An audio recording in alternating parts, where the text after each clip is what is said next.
Kebakaran hebat lahap beberapa ruko di Pasar Batu Merah, Kota Ambon.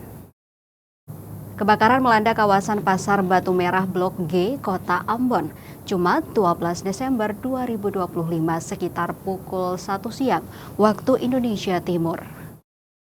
Dari pantauan tribunambon.com di lokasi, tampak kobaran api dengan cepat membesar menghanguskan sedikitnya 4 ruko. Warga yang melihat tampak panik dan melaporkan kejadian tersebut ke Dinas Pemadam Kebakaran Kota Ambon. Tak berselang berapa menit, 6 unit mobil pemadam kebakaran dan 1 mobil polisi dikerahkan ke lokasi untuk mengatasi situasi.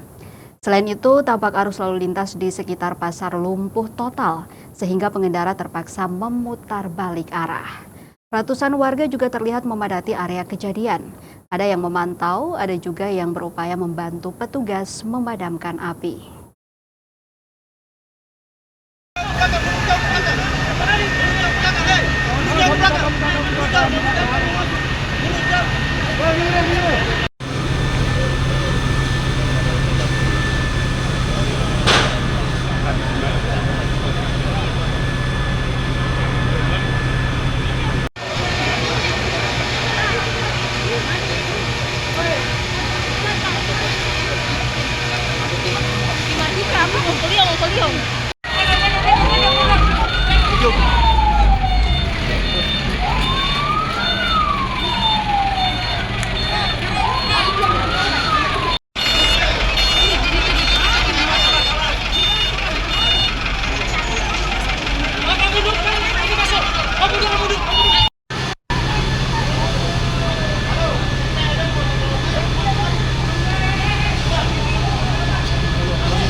Download Tribun X sekarang, menghadirkan lokal menjadi Indonesia.